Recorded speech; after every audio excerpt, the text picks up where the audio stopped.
The widow came into sundown with blood in her mouth and a rusted ring on her finger. No wagon, no kin, just a threadbare shawl wrapped around bones and memory. Her name was Ruth, though few asked it. Fewer still used it. They called her the drifter's bride, or that witch from Carrion Ridge. They said she had bad luck in her blood, that her husband was a rail worker who slit his own throat with a soup spoon rather than spend another night beside her. That was untrue. He died in a storm 3 winters past, lungs full of creek water, and the body never surfaced. Ruth waited 3 days in a sodden cabin with a tin lamp and a boiled squirrel. Then she buried what clothes he'd left behind and walked toward the next stretch of living. Sundown was not built for the meek. Its main street ran between 2 ridges like a scar, and its people clung to cruelty the way others might clutch scripture. The widow stepped into that dust-throttled town just after the church bell cracked in half and the barkeep's dog was found hanged from the water tower. Superstition festered fast there. They said Ruth brought curses. They said her silence was unnatural, that she stared too long, prayed too little, and smiled not at all. That first week a boy kicked slop water at her skirt. The next, a grocer shorted her change and slapped her when she noticed. By the third, someone had smeared dung across the chapel pew she tried to sit on. The preacher said nothing. Nobody did. She took to living behind the old blacksmith's shop, in a lean-to half rotted by wind. Nights were cold, days worse. When work could be found, it was shucking potatoes at Harlan's kitchen, skinning squirrels for the trapper, boy, or scrubbing the parlor where the girls wore rouge and never aged. Each job ended in bruises or slurs or a long walk home with her jaw clenched shut so the tears wouldn't fall. The beatings didn't begin with fists. They began with eyes, the kind that weighed her like meat in a larder. Then came shoves, a bottle hurled at her spine. Finally, fists and boots, always in public, always with a kind of glee that turned the air sour. She didn't fight back, not at first. She curled inward, silent as a nailed coffin. It was at the cattle auction in late spring when the rancher saw it. He was leaned on the railing, black hat low, chewing licorice with his thumb hooked lazy over his belt. His name was Silas Rourke. Folks called him the Black Ram, not for his stock but for his temper. Richest man in 3 counties, owned 200 head and most of the East Ridge. Widowed himself, they said, though no one ever spoke the wife's name. He'd seen Ruth before, watching her from the feed store porch or atop his roan when he passed through. But that day he watched a man, Greeley, the butcher's cousin, slam her into the dirt for stepping too close to his cart. She didn't scream, just blinked slow, mouth bleeding, hair tangled with hay. Rourke didn't move fast. He didn't raise his voice. He stepped down from the rail and walked through the crowd, past the jeering boys and spitting girls, until he stood between her and Greeley. He looked at the man, then at the blood on Ruth's chin. "You done?" he asked. Greeley puffed like a rooster. "She ain't your concern, mister." Rourke spat licorice. Then he drew back and punched Greeley in the neck so hard the man dropped without sound. The silence that followed sucked the heat from the day. Rourke didn't speak again. He looked down at Ruth, held out a calloused hand. "She didn't take it." So he crouched beside her and said low, "Ain't charity, ain't pity. I need a wife and I'm tired of looking. Say yes, and you'll never be struck again." She stared at him, blood dripped down her neck. Behind her the town waited, laughed, sneered. Ruth nodded once. They were wed the next evening under a sky the color of ashes. No guests, no preacher.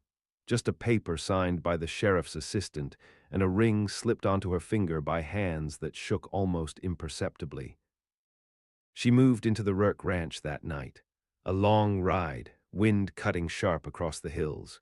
When they reached the house, a 2-story beast of timber and stone, she stepped inside and did not weep.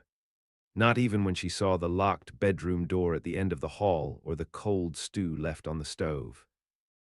Silas didn't touch her, not that night, not for weeks. He didn't speak much either. He worked the land from dawn to dusk and came home with sweat in his collar and mud on his boots, but he didn't hit her, didn't spit or sneer. When she coughed, he brought her water. When her hands blistered from churning the butter, he brought gloves from town. Still, she didn't trust him, not yet.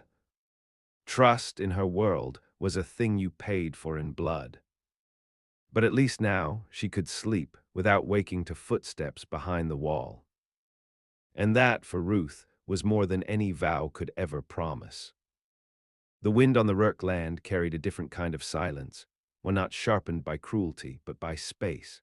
Miles of dry grass and black cattle, fences that stretched into nothing, a barn with rust-colored doors and a loft full of old newspapers. Ruth spent her mornings with her sleeves rolled to the elbow, scalding the floors clean with lye, scrubbing her presence into the grain of the house until her arms trembled. It was the only thing she could control. That and her voice, which she still used sparingly. Silas left before the sun climbed.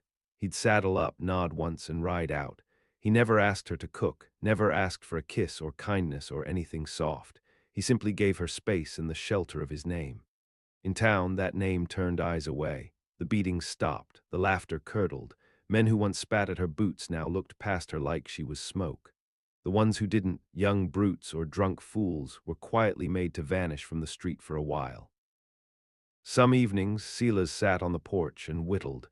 He'd hand her a tin cup of sweetened whiskey, and they'd sit like that, unmoving, until the stars came out.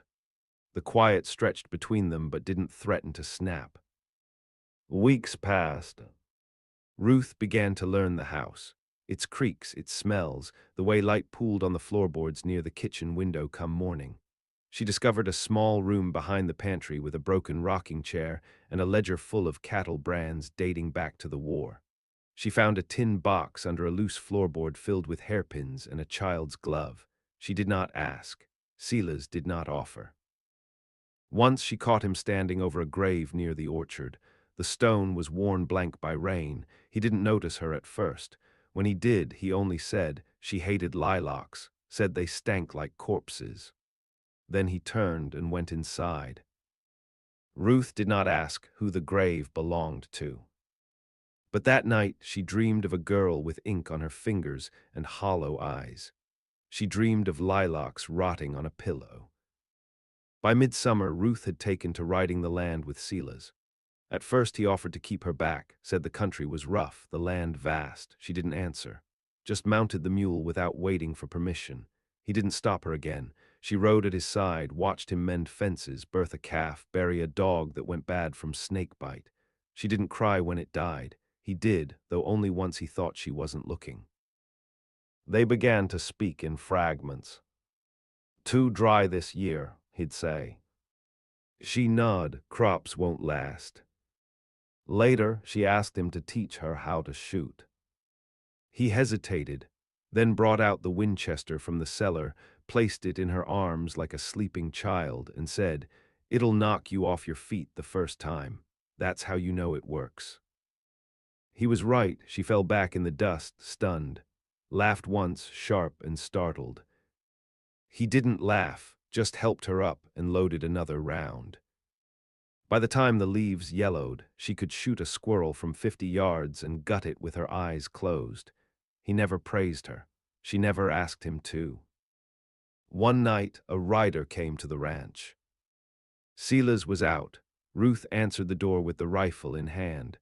The man wore a crooked hat and smelled of whiskey and sweat. His teeth were brown, his voice oiled with false charm.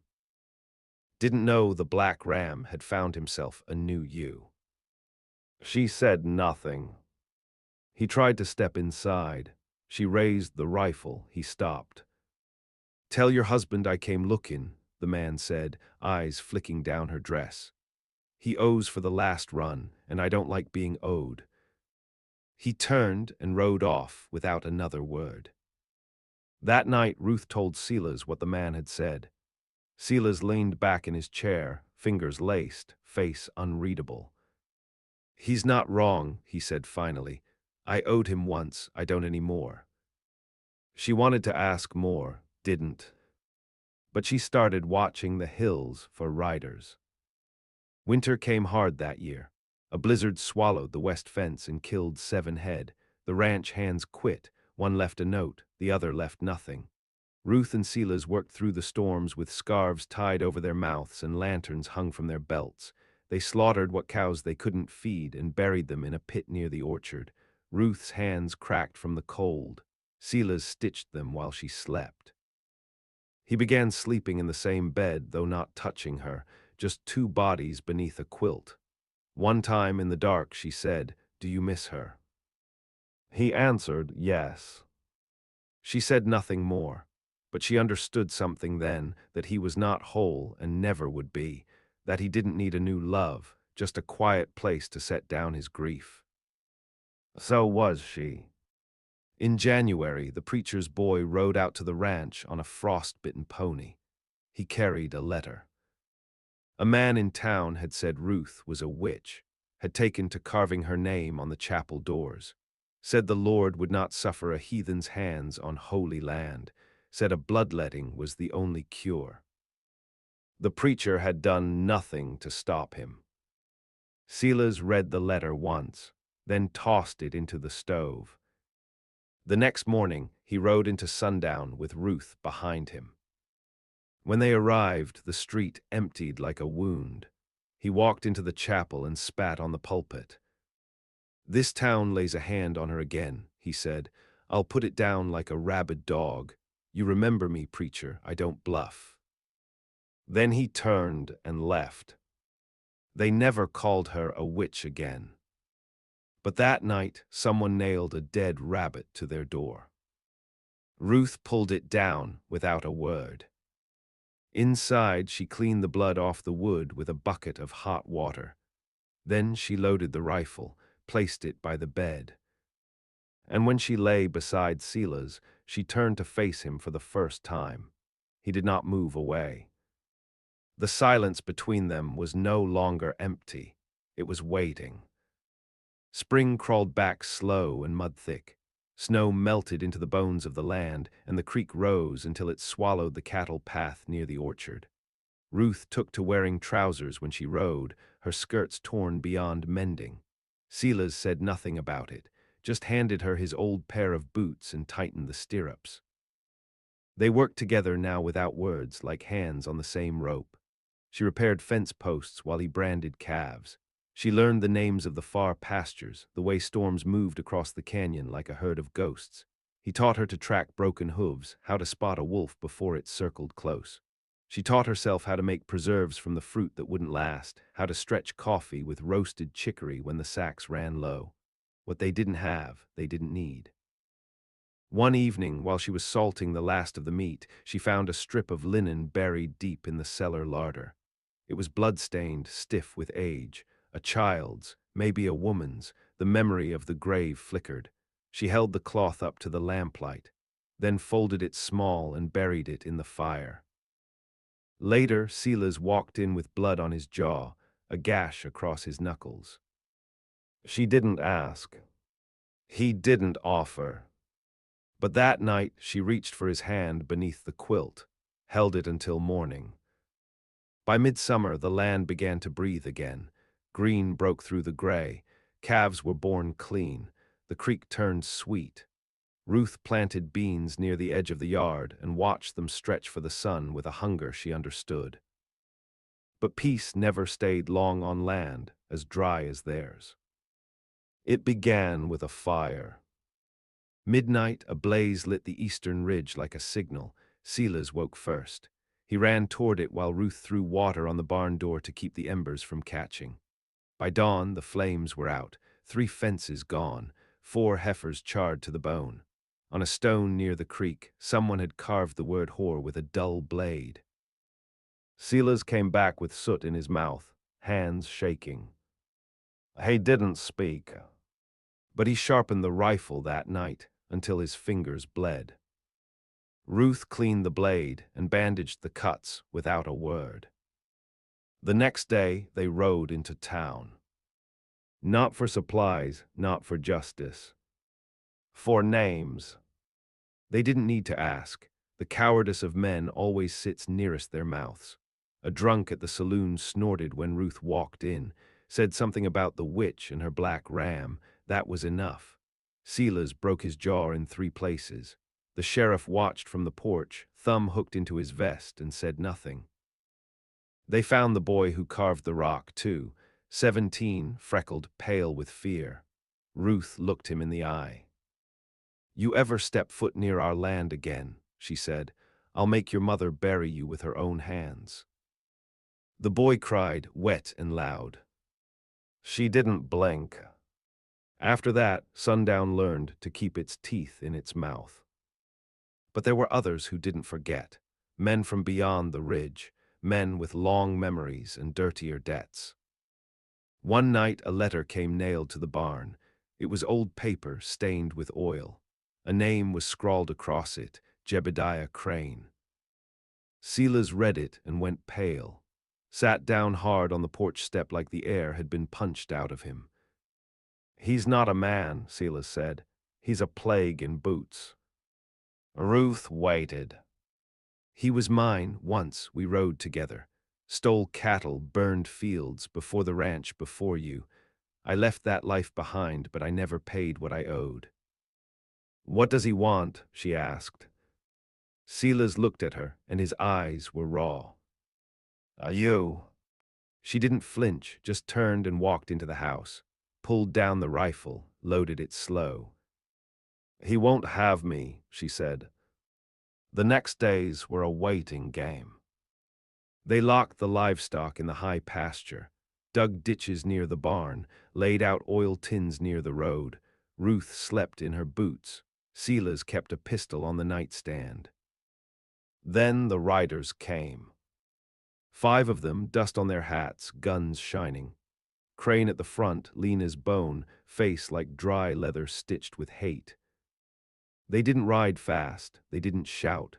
They just came close enough to let their shadows stretch over the house, then turned and left. A warning. The next morning, Ruth found a dead cow with its tongue cut out. That night, she sat on the porch with the rifle across her knees. Silas beside her, both of them still as stones. He said, "You can run, take the mule, ride east, find a town that don't know your face." She said, "You think I married you to escape. I think you married me because it was the only door left open." Ruth looked at him long. "Then you should know, I don't walk through doors just to run back out." Crane returned on the 4th night. No warning. No words. A bullet shattered the kitchen window. Another struck the fence post where Ruth had been moments before. She fired back from the porch, dropped one of the horses. Chaos, smoke, the air full of shouting. Silas took a bullet to the shoulder but stayed upright, firing until the hammer clicked empty. Crane vanished into the dark. But not before Ruth put a shot clean through the side of his coat. When dawn came, she found blood on the gravel, not enough for death, but enough for a trail.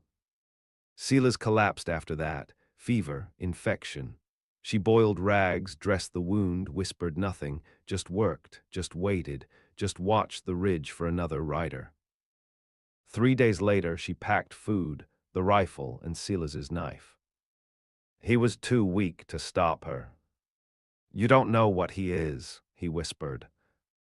"I know what he's not," she said. "He's not the last man to think he owned me."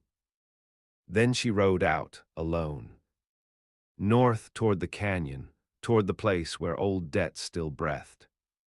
The canyon had no name on maps, just a gash of red earth beyond Carrion Ridge where vultures circled slow over shadow. Folks said men who rode into it came back changed, if they came back at all. Ruth rode into it without fear. She rode with the rifle slung behind her back, a hunting knife tied to her thigh, and a pouch of boiled beans in her coat. Her hair was tied back in a knot so tight it made her scalp ache. That ache steadied her, reminded her of her body, the blood it carried, the purpose it bore. She followed the trail Crane left like it was scripture. Bent branches, a boot heel sunk deep in clay, blood dried black on a stump. She moved careful, fast, never stopped long enough for sleep. 3 days out, the mule stumbled and threw a shoe. She walked the rest. Barefooted the last mile when the creek tore her boots to shreds. She didn't cry. She didn't pray. She only walked, jaw clenched, hands numb. Crane's camp sat low in a basin choked with mesquite. Smoke curled from a fire pit. Horses hobbled by the water, 4 men, maybe 5. One stood apart, facing the wind, tall, coated in animal skins. She watched them from a rise, crouched low, breath slow and steady. She waited until nightfall. Then crept in quiet, knife gripped tight. She wasn't after all of them, not yet. She was after Crane. She slit the first man's throat without a sound, buried his body in dry leaves. The second she shot in the gut as he stumbled from the latrine. He screamed. She shot him again. Then the camp erupted, gunfire, shouting, hooves tearing free. Crane didn't run. He stood by the fire like he'd been waiting. "You're not as pretty as they said," he called. Ruth stepped out of the dark, rifle leveled. They lied. He grinned, black teeth, cracked lips, a mouth born for cruelty. "You think this is vengeance," he said. "You don't know the first thing about it." "I know enough." He moved then, fast for a man his age, drew and fired. The shot grazed her shoulder, tore fabric and flesh. She didn't fall, fired back, missed. Wind whipped the smoke, sparks rose. They circled each other like wolves, the fire between them hissing. "You're his woman," Crane spat. "His shield, that what you are now." "I'm not anyone's anything," she said. Then she lunged. The knife caught his wrist, he caught hers. They fell hard, tangled in dust. He struck her face once, twice. Blood filled her mouth. She bit down on his thumb and twisted until bone cracked. He howled. She jammed the knife under his ribs and pulled. He froze, gurgled, collapsed.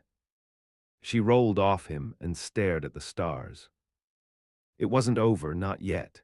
She stood, shoulders burning, blood soaking her shirt, found the last rider hiding by the horses, shot him through the knee, then the head. She burned the camp. Every tent, every map, every saddle. The flames lit the canyon walls gold and black. She stood barefoot in the glow, face empty. When the fire died, she gathered what she could, water, rope, Crane's revolver, then turned south. The ride back was a blur, fever nipped at her heels. She drank from stagnant puddles, slept beneath thorn trees, kept one eye open for snakes. Her shoulder swelled, the wound oozed, twice she fainted. Once she woke with a buzzard watching her from a branch. But she made it. By the time she crested the ridge and saw the Rourke house below, her legs gave out. She collapsed in the yard, dirt in her teeth, hands clenched. Silas found her that way, carried her inside, washed her with rainwater, sat beside her bed for 3 days while she shook and muttered and burned. She woke on the 4th. "You're home," he said. She stared at him, eyes glassy. "It's done." He nodded. "I know. I killed them. I know." She turned her face to the window. The orchard in bloom, bees droning, a soft wind rising. That night they shared the bed again. Not as strangers, not as saviors, just 2 bodies bearing the same kind of weight. In the morning she walked to the creek and scrubbed the blood from her clothes, hung them to dry on the line, sat on the porch with the rifle and watched the road. No one came. No letters. No curses. Just quiet. But it wasn't the same quiet as before. It was earned. It was owned. And it was hers. Summer came heavy that year, like a punishment. The sun blistered the hills raw and turned the dust into knives. Crops withered early. Flies swarmed the cattle's eyes. Ruth took to riding before dawn, checking the far fence lines before the heat took hold. Her shoulder ached when she stretched too far, a reminder of Crane's bullet. She did not complain. Scars were the price of peace.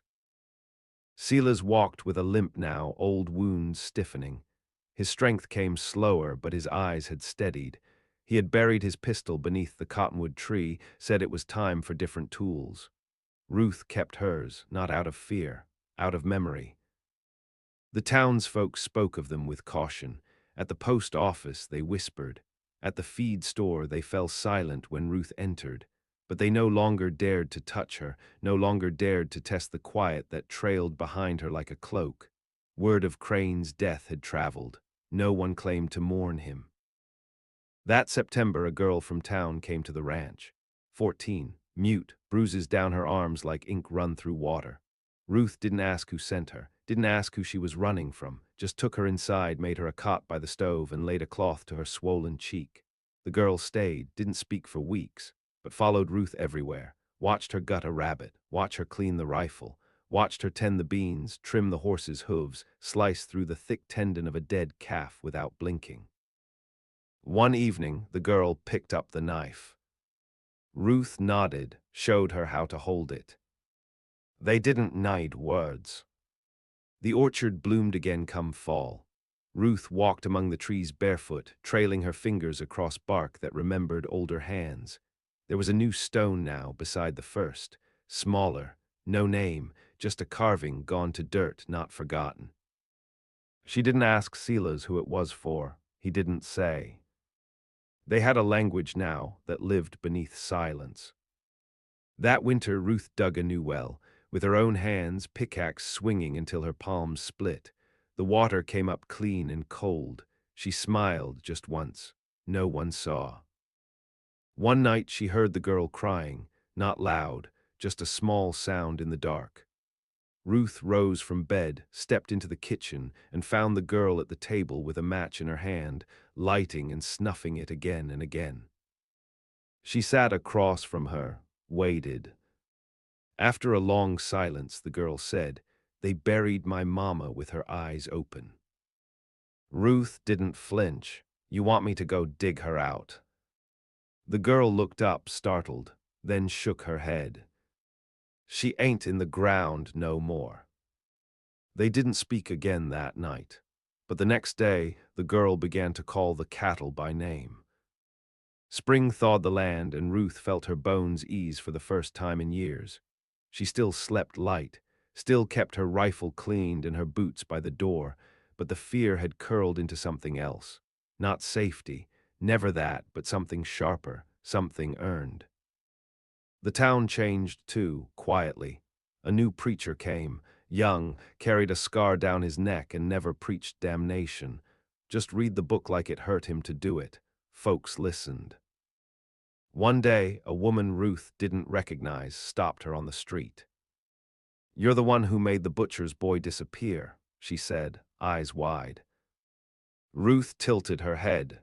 "No." The woman blinked.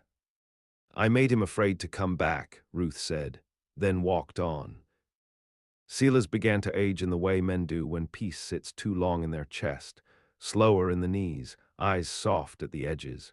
He still rode the fence line, still mended gates, but he let Ruth do the talking now. She paid the ranch hands, she bartered for feed, she ran the brand. They never spoke of love, never needed to.